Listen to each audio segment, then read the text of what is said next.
தேவ பிள்ளையே, யாரு அப்படின்னா இன்றைக்கு சபையானது எப்படி தூங்கிவிட்டது அப்படின்னா, உன்னத பாட்டு 5:2 படி சகோதரி புறா உத்தமி மணவாளி என்ன ஆயிட்டா அப்படின்னா, இன்னைக்கு நித்திரை மயக்கம் அடைந்து அவ நித்திரை பண்ணி கொண்டிருக்கிறா. நித்திரை மயக்கம் அடைந்து நித்திரை பண்ணி கொண்டிருக்கிறா.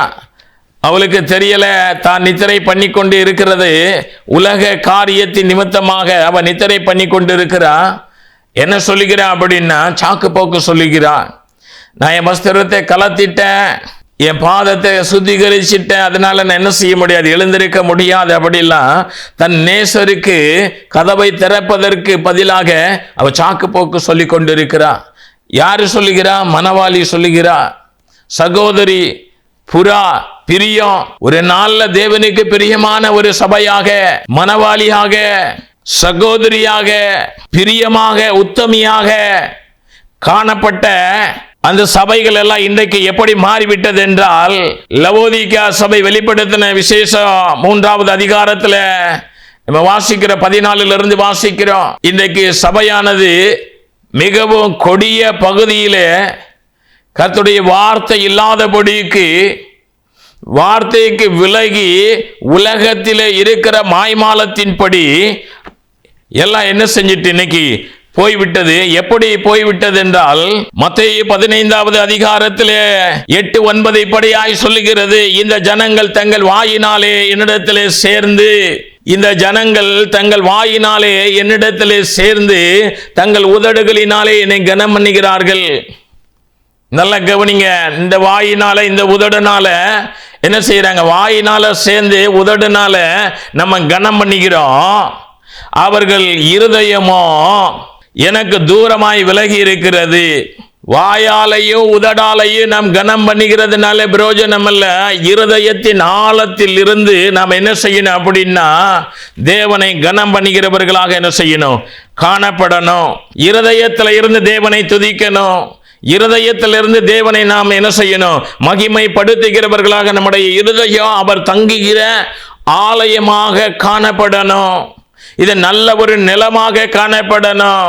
விதைக்கப்படுகிற விதையானது 30, 60, 100 பலன் கொடுக்கணும். 30 இருக்கக்கூடாது, 60 இருக்கக்கூடாது, 100 பலன் கொடுக்கிற பகுதியில் காணப்பட வேண்டும்.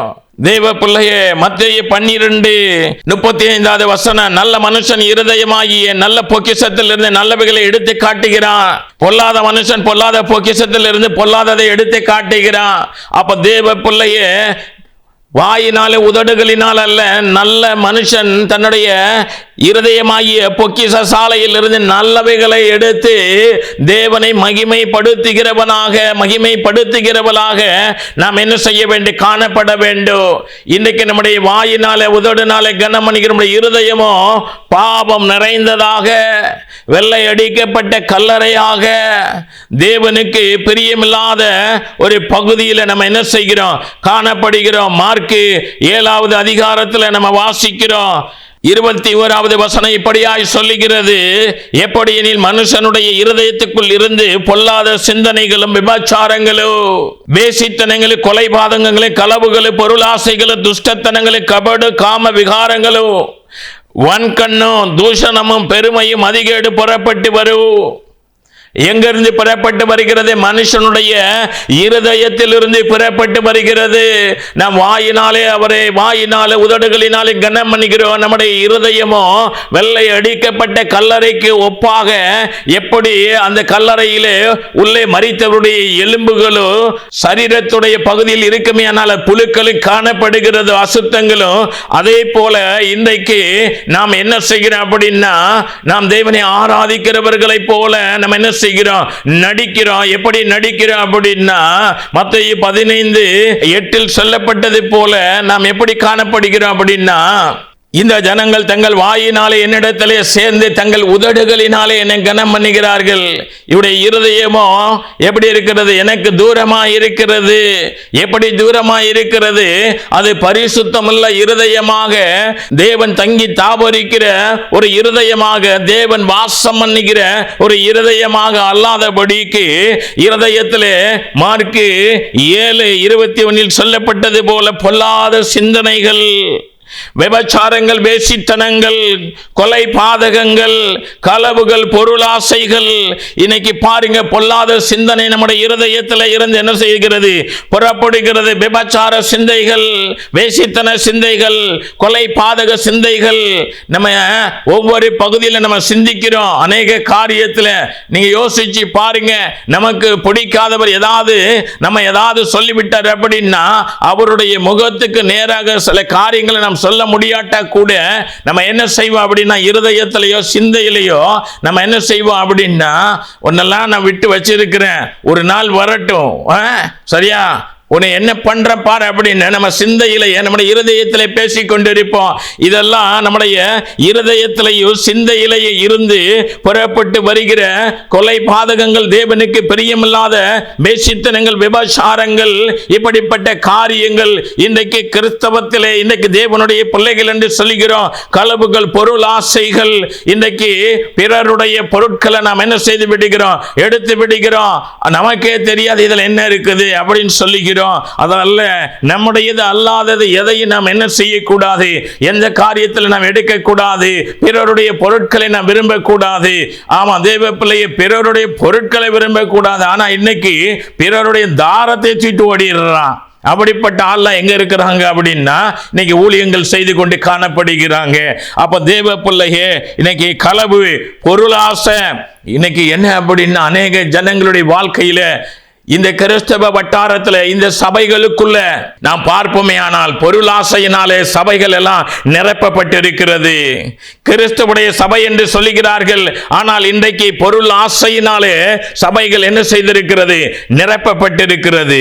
எபேசியர் 5:3 இப்படியாய் சொல்லுகிறது, மேலும் பரிசுத்தவான்களுக்கு ஏற்றபடி வேசித்தனமும் மற்றந்த அசுத்தமும் பொருளாசையும் ஆகிய இவைகளின் பேர் முதலாய் உங்களுக்கு சொல்லப்படவும் கூடாது.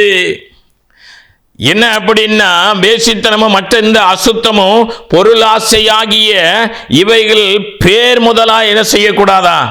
சொல்லப்படக்கூடாது. இந்த பேரை கூட சொல்லக்கூடாது. அப்படின்னு யாருக்கு? பரிசுத்தவான்களுக்கு. பரிசுத்தவான் அப்படின்னு யாரு? விசுவாசியே, நீங்களும் ஊழியம் செய்கிற எல்லாரும் பரிசுத்தவான்கள், பரிசுத்தவாட்டிகள்.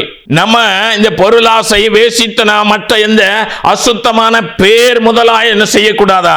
சொல்லக்கூடாது.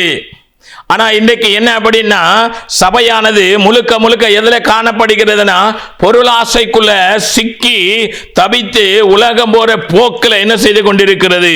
போய்கொண்டு இருக்கிறது. பேர் சொல்லக்கூடாது பரிசுத்தவான்கள் அப்படின்னு சொல்லி இருக்கு. என்னுடைய பணித்தளத்தில் இருக்கும்போது ஏறக்குறைய 130 நாடுகள் நான் சுற்றி இருக்கிறேன். ஒவ்வொரு நாடுகளுக்குள்ள பல முறை போயிருக்கிறேன். ஆமா, 130 நாடுகள் என்ற இன்னைக்கு 250 நாடுகள் இருக்கிறது. 800 கோடி ஜனங்கள் இருக்கிறாங்க. 130 நாடுகள் என்ன செய்திருக்கிறேன்? சுத்தி இருக்கிறேன். அந்த தேசத்துடைய கரன்சி பணங்களை என்ன செய்திருக்கிறேன்? வைத்து நான் செலவு என்னது செய்வதற்கு அந்த பணங்கள் எல்லாம் வைத்திருந்திருக்கிறேன். ஆனாலும் என்னை உருவாக்குன வசனம் என்ன அப்படின்னா, மத்தேயு 5வது அதிகாரம் 3வது வசனம், ஆவியிலே எளிமையுள்ளவர்கள் பாக்கியவான்கள், பரலோக ராஜ்யம் அவர்களுடையது. எபேசியர் 5:3, பொருளாசை முதலான வார்த்தைகள் கூட பரிசுத்தவான்கள் வாயில என்ன செய்யக்கூடாதா? புறப்படக்கூடாது. 1 கொரிந்தியர் 6:12 என்ன சொல்லுகிறது அப்படின்னா, எல்லாவற்றையும் அனுபவிக்க எனக்கு அதிகாரம் உண்டு, எல்லாம் எனக்கு தகுதியாயிராது, எல்லாவற்றையும் அனுபவிக்க எனக்கு அதிகாரம் உண்டு, நான் ஒன்றுக்கு அடிமைப்படேன்.